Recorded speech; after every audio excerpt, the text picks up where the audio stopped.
नाज़रीन अस्सलामु अलैकुम वरहमतुल्लाहि वबरकातुहू। नाज़रीन ग्लोबल न्यूज़ जालना में आपका स्वागत है। आइए नाज़रीन डालते हैं प्यारे मुल्क भारत की 5 बड़ी अहम खबरों पर नजर। उससे पहले अपील करते हैं दोस्तों कि कोई अगर हमारे इस चैनल के साथ जुड़ा नहीं है तो फौरन जुड़ जाए, हमारे चैनल को सब्सक्राइब कर दें, बेल आइकॉन घंटी के निशान पर क्लिक करने के बाद राइट साइड में सबसे ऊपर में ALL ऑल का ऑप्शन नजर आता है, उस पर भी क्लिक कर दें। इससे यह होगा कि हमारी ताजा तरीन अपलोड होने वाली खबरें फौरन मिल जाया करेगी आपको सबसे पहले। जी हाँ नाजरीन, 5 बड़ी खबरों में एक बड़ी खबर यह आई है कि पीएम मोदी ने गुज़िश्ता कल देश को संबोधन किया और संबोधन के दौरान पीएम मोदी ने एक नया नारा दिया और नए नारे लगाने के बारे में हमारे देश के पीएम बड़े मशहूर है। मकामी पैदावार के फरोग़ के लिए पीएम मोदी ने दिया नया नारा, और नारा क्या था? लोकल के लिए वो कल बने। पीएम नरेंद्र मोदी ने अपने तर्ज तखातुब में अपने संबोधन के साथ साथ नए नए नारे देने के लिए मशहूर है। मंगल की रात 8 बजे मुल्क के नाम संबोधन करते हुए, राष्ट्र को संबोधन करते हुए भी उन्होंने एक ऐसा नारा दिया है जो इंतहाई पुरकशिश मालूम होता है, अच्छा मालूम होता है। लेकिन हालांकि इस नारे को लेकर कुछ लोग तनकीद भी कर रहे हैं और कह रहे हैं कि यह महज एक नारा है और जमीन पर कुछ भी काम नहीं होने वाला, लोगों ने मान लिया है। पीएम ने अभी तक जितने भी नारे दिए हैं, जितने भी वादे किए हैं, वो सारे के सारे नारे, सारे वादे खोखले हो गए हैं और जमीन पर अभी भी कोई काम नहीं हुआ है। बहरहाल पीएम मोदी का यह नारा है कि लोकल के लिए वो कल बने। पीएम मोदी ने मंगल को अपने संबोधन में कोरोना वायरस यानी कोविड-19 वबा के दौरान मुल्क को खुद कफील बनाने के लिए अवाम से मकामी पैदावार और खरीदने, उस पर फख्र करने की अपील की है। कौम के नाम अपने संबोधन में उन्होंने कहा कि कोरोना बहरान के दौरान मकामी मैन्युफैक्चरिंग, मकामी सप्लाई चेन की अहमियत हमारे समझ में आ गई है। हमें मालूम हो गया है कि बहरान के इस वक्त में लोकल ने हमें बचाया है। वक्त ने सिखाया है कि लोकल को हमें अपनी जिंदगी का हिस्सा बनाना चाहिए। आज से हर हिंदुस्तानी को लोकल के लिए वोकल बनना है, न सिर्फ लोकल पैदावार खरीदना है बल्कि फख्र से उसकी तशहीर भी करनी है, उसकी एडवर्टाइज भी करनी है। पीएम मोदी ने कहा कि आज जो ग्लोबल ब्रांड है वो भी शुरू में लोकल ही थे। जब उन मुल्कों के अफराद ने उनका इस्तेमाल शुरू किया तो फिर वो लोकल से ग्लोबल बन गए। अपने खिताब में मुल्क को खुद कफील बनाने की अपील करते हुए उन्होंने कहा कि इससे आलमी सप्लाई चेन में शदीद मुकाबले के लिए मुल्क को तैयार होना पड़ेगा। नाजरीन आइए 5 बड़ी खबरों में दूसरी बड़ी खबर कोरोना अपडेट पर एक नजर डालते हैं। कोरोना अपडेट, हिंदुस्तान में दहशत ही दहशत। गुज़िश्ता 24 घंटों में मजीद 122 अमवात। हिंदुस्तान में गुज़िश्ता 24 घंटे में 122 अमवात। हलाकतों की मजमूई तादाद 2415 हो गई। हिंदुस्तान में कोरोना वायरस का कहर थमने का नाम नहीं ले रहा है। मरकजी वजारत सेहत की जानिब से ताज़ा रिपोर्ट के मुताबिक मुल्क में गुज़िश्ता 24 घंटे में कोरोना के 3525 नए केस सामने आए हैं और 122 लोगों की मौत हो गई है। इसके साथ ही मुल्क में कोरोना मरीजों की तादाद 74,281 हो गई है। अब तक इस इंफेक्शन की वजह से 2415 लोग हलाक हो चुके हैं।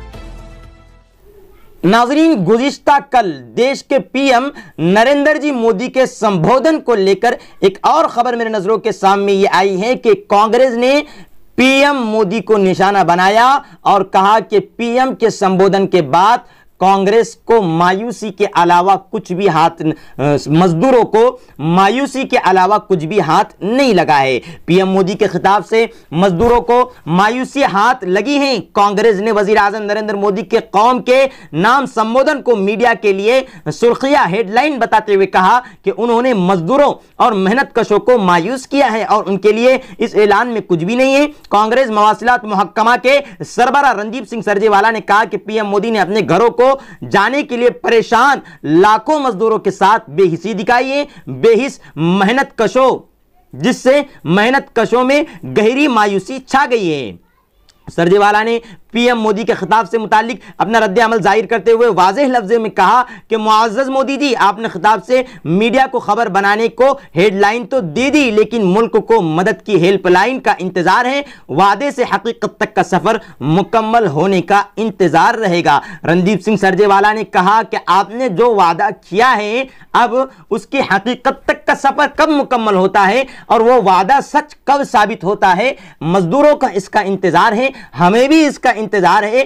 पीएम मोदी जी, आपने आज तक जितने वादे किए हैं, आखिर वो कब पूरे होंगे? मजदूर इस बात का इंतजार कर रहे हैं और मजदूर ये भी कह रहे हैं, सोशल मीडिया पर कमेंट किया जा रहा है, मोदी जी आपने 2014 में 15 लाख का वादा किया था, 15 लाख नहीं तो नहीं, लेकिन कम से कम 5,000 रुपये हमारे अकाउंट में ट्रांसफर कीजिए।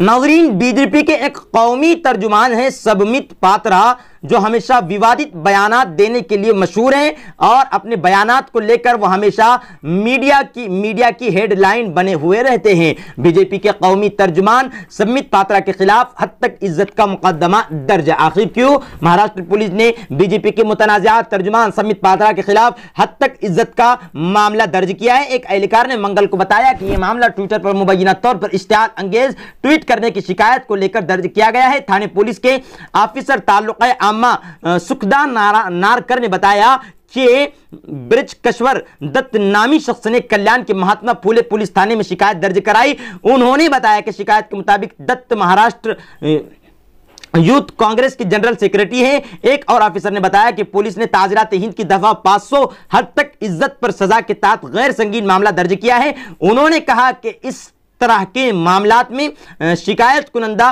मुद्दा अलैह के खिलाफ अदालत जा सकता है। यूथ कांग्रेस जनरल सेक्रेटरी ने अपनी शिकायत में कहा कि इसके अलावा सबमित पात्रा ने पंडित जवाहरलाल नेहरू और राजीव गांधी की तस्वीर का इस्तेमाल करते हुए पार्टी के कद आवर लीडरों की बदनामी की है। उन जो दफात ऊपर जिक्र की गई है, 500 हद तक इज्जत पर सबमित पात्रा को सजा हो सकती है और शिकायत दर्ज करने वाला व्यक्ति अदालत भी जा सकता है, ऐसा बताया जा रहा है।